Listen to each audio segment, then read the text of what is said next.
안녕하세요. 책을 읽어주는 남자 김원철 인사드립니다. 오늘 9월 3일이에요. 오늘 태풍 마이삭이 그래도 무사히 잘 지나갔습니다. 빠져나갔어요. 물론 피해를 입은 지역에 있으신 분도 있지만 큰 피해 없이 생각만큼 큰 피해는 없이 무사히 잘 빠져나간 것 같습니다. 자, 오늘 책 어제에 이어 리더라면 이렇게 해야 한다. 네, 10장, 11장, 12장 읽어드리도록 하겠습니다. 10장, 위대한 스승. 훌륭한 스승이 있다면 많은 사람들의 앞날이 바뀐다는 말은 틀림이 없는 것 같아요. 특히나 이 사업을 하고 있는 사업자분들은 사람들을 인도하는 입장에 있으니까 더 진지하고 겸허하게 배워나가야 할 것 같아요. 때로는 배움을 멈추기도 하지만 언제든지 다시 정신을 가다듬고 기본에 충실한 리더가 될 수 있는 준비가 되어 있어야 합니다. 이 사업을 하는 사람들이라면 다음과 같은 생각을 해야 합니다. 주변의 모든 환경은 내가 만들어낸 것이다. 그러므로 절대로 누굴 탓하지 마세요. 파트너와 다운아의 성격이 이렇고 저렇고 열심히 하니 안 하니 사업을 그만큼이나 했는데 아직도 정도밖에 안 돼? 라고 하는 등의 진부한 이야기들은 그만 회자되도록 하셔야 합니다. 내가 제대로 한다면, 내가 제대로 서 있으면 어떤 사람들이나 어떤 문제도 다 융화되어 멋진 팀으로 만들어갈 수 있기 때문이죠. 항상 문제의 해결이 안에는 내가 있다는 생각으로 내가 공부하고 발전하려는 노력을 해야 합니다. 저 사람은 상담해봐야 답도 없어. 되게 암울한 이야기를 하시는 분들도 있는데 오픈 마인드로 상대방 이야기를 들여주려는 그런 자세를 갖고 상담을 한다면 해답은 있기 마련입니다. 항상 사소한 것이 대세를 그르칠 수 있다는 사실을 명심하시기 바라요. 무심결에 내뱉는 리더들의 말 한마디가 본인의 신뢰를 송두리째 흔들게 할 수 있습니다. 많은 사람들이 정말 열심히 사업을 이루어가고자는 하지만 세월만 잡아먹고 항상 제자리 걸음을 하는 이유가 무엇일까요? 무심결에 자신은 업라인에 대해 다 아는 것처럼 치부해 버리는데 그렇다면 자신의 사업에 대해 정확한 해답을 내리고 있습니까? 대부분의 사람들이 자신의 사업에 대한 답을 찾지도 못하면서 업라인에 대한 평가만 하기 바빠요. 여러분의 리더, 업라인과 더불어 한마음 한방향으로 나갔을 때 이런 사업은 진정한 폭발력이 생깁니다. 사업을 할 때는 반드시 해야 할 기본을 충실히 수행하면서 업라인과 상담을 하세요. 그리고 업라인을 칭찬하고 여러분의 그룹을 칭찬 한번 해보세요. 멘토의 역할입니다. 첫째, 레슨이 아닌 가이드라고 정의합니다. 지식의 전수가 아니라 잠재 가능성을 발굴하고 성장시켜 나가야 하기 때문에 안내자 역할을 해야 합니다. 둘째, 기초와 기본을 항상 강조해야 합니다. 스포츠에서도 그렇고 사업에서도 마찬가지예요. 우리 사업에서의 기본은 여러분의 그룹의 시스템, 성공 프로그램을 실천하는 것입니다.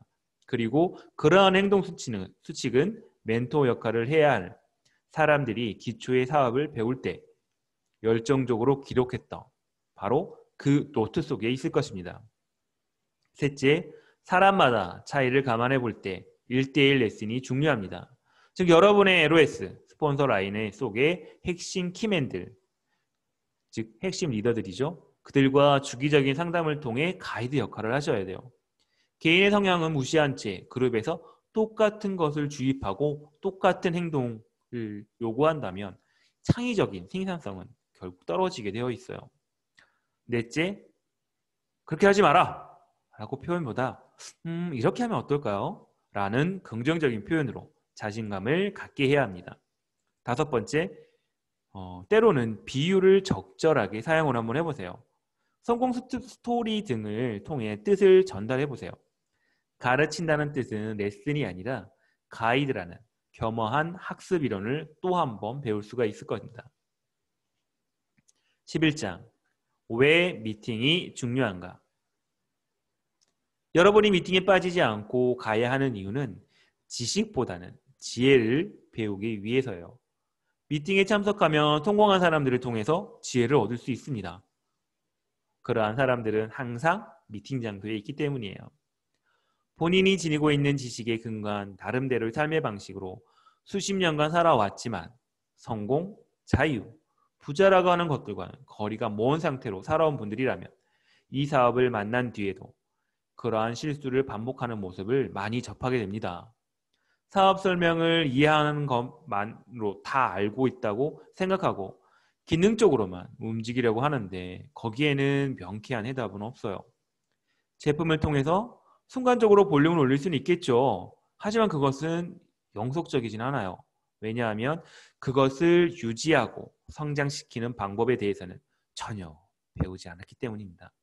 그러므로 먼저 하신 분들의 노하우를 배워야 하며 여러분은 그것에 시간 투자를 해야 합니다. 본인이 살고 있는 지역이 아니라 할지라도 그룹에서 사업을 잘해 나가는 리더가 있는 곳이라면 어디든지 직접 찾아가 지혜를 배우려는 노력이 있어야 자신의 사업이 성장할 수 있습니다. 여러분의 스폰서가 아니라 하더라도 여러분이 좋아하는 리더가 있을 것이에요. 그분의 리더십을 배우고 싶다는 생각이 있다면 그분이 하는 미팅에 참석하시면 됩니다. 이러한 경우 크로스라이닝과는 다른 것이죠. 너무 걱정하지 마시고 눈치도 보지 마세요. 예를 들어 현재 오픈 미팅에서 연사로 활동하시는 리더라면 업라인 스폰서가 인정하는 리더일 것이고 그분의 미팅에 가서 배우고 한마디 이야기를 듣고 싶어하는 것은 전혀 크로스라인과는 관계없는 일이에요. 자기 나름대로의 생각만 가지고 사업을 풀어나가려고 고민하는 분들이 너무 많아요. 그리고는 잘 안 된다고 생각을 합니다. 업라인이나 스폰서로부터 배운 성공 시스템을 계속 반복하세요. 이러한 성공 시스템을 제대로 따라해 보지도 않은 채 시스템으로 해도 안 돼, 이런 이야기를 하는 우를 범하지 않기를 바랍니다. 이 사업에서 정말로 성공하시려면 이렇게 해보세요. 첫 번째요. 매일 15분씩 책을 읽는 습관을 가져보십시오. 15분 동안 책을 읽을 시간이 없을 정도로 바쁘다면 다른 일을 찾아보는 것이 더 나을 것입니다. 두 번째, 매일 강의, 성공 스토리, 동기부여, 리더십 관련을 들어보세요. 과감하게 여러분 차 안에 있는 음악 CD를 모두 정리하세요. 성공한 리더들의 간접적인 경험을 통해 성공의 지혜를 얻을 수 있습니다. 세 번째, 업라인이 추천하는 홈미팅, 오픈미팅, 세미나, 펑션에 무조건 참석하세요. 네 번째, 만나는 사람들에게 열정적으로 이 사업에 대한 이야기를 당당하게 해나가세요. 성공 사례 등도 곁들여 이야기한다면 좋은 결과가 나타날 것이에요. 다섯 번째, 제품을 애용하세요. 여섯 번째, 항상 겸허하게 배우고 받아들일 자세를 가지고 사업에 임하세요. 일곱 번째, 여러분의 멘토, 정신적인 스승을 만나 상담을 한번 해보세요. 위에서 열거한 것들을 무조건 100% 실천해보세요. 이렇게 했는데도 사업이 안 된다면 그건 정말 기적에 가까운 일입니다. 항상 무엇이 빠졌는지 스스로 체크를 해보시고 답을 찾아가시길 바랍니다. 성공이라는 못을 박으려면 끈기의 망치가 필요하다. 존 메이스 브라운. 작은 꿈을 실현시킨 성취감은 커다란 꿈으로 가는 길을 비추는 등불이 되기도 한다. 나카지마 가오루. 당신의 목표를 부정적인 사람들과는 절대로 의논하지 마라. 제프 켈러. 확신을 갖고 아니요! 라고 말하는 편이 단순히 남을 기분을 좋게 해주려고 혹은 문제를 일으키지 않기 위해 예라고 하는 것보다는 훨씬 낫다. 마하트마 간디. 당신을 속박하는 모든 족쇄들은 당신 손으로 직접 채웠거나 다른 사람들이 채울 수 있도록 당신이 허락한 것들 뿐이다. 오그 만디노. 내가 걷는 길은 험하고 미끄러웠다. 그래서 나는 자꾸만 미끄러져 넘어지곤 했다. 그러나 나는 곧 기운을 차리고 자신에게 말했다. 괜찮아. 길이 약간은 미끄럽긴 해도 낭떠러지는 아니야. 아브라함 링컨. 12장 호스트의 역할. 홈미팅이나 오픈미팅에서 호스트는 그날의 미팅 분위기를 만들어가는 아주 중요한 역할을 하는 사람입니다. 전체적으로도 호스트의 역할은 미팅 진행의 흐름을 연결해주고 연사를 빛내주는 역할을 하기도 하죠.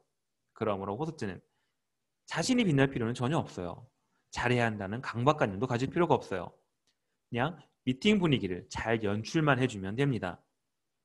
동기부여 및 사후관리에 대한 것도 연사가 할 역할이지 호스트 역할은 아님을 명심하세요.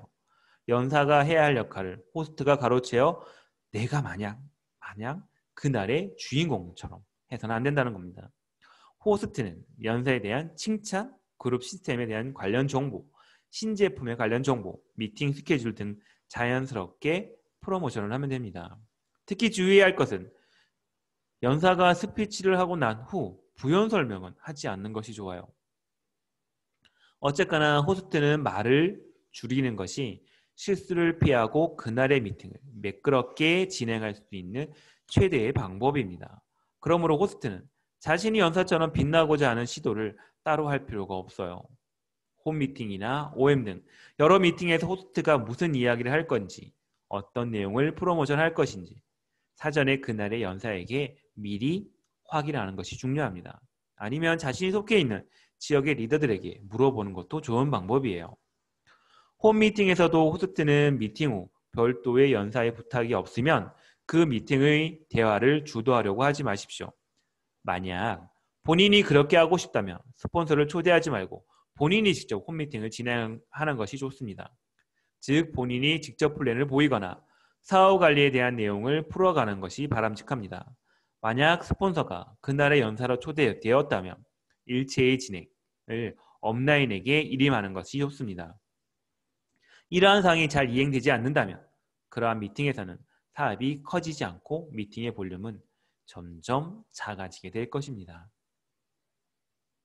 삶이 그대를 속일지라도 슬퍼하거나 노하지 마라. 슬픈 날엔 참고 견뎌라. 즐거운 날이 오고야 말라니. 알렉산드르 푸시킨. 고난이 있을 때마다 그것이 참된 인간이 되어가는 과정임을 기억해야 한다. 요한 볼프강 폰 괴테. 당신이 진정으로 원하는 목표를 달성하기 위해 행동을 착수하는 순간 두려움은 녹아 없어지기 시작한다. 로버트 알렛. 꿈과 목표를 종이 위에 기록하는 것. 그것이 가장 원하는 사람이 되기 위한 프로세스를 가동시키는 방법이다. 마커 빅터 한센.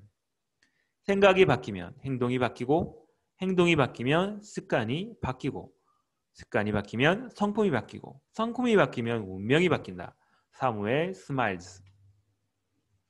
네, 오늘 10장, 11장, 12장을 읽어드렸습니다. 내일은 남은 14장, 13, 14, 15장 읽어드리고 마무리해드리도록 하겠습니다. 남은 시간 행복한 시간 보내시고요. 내일 뵙도록 하겠습니다. 안녕.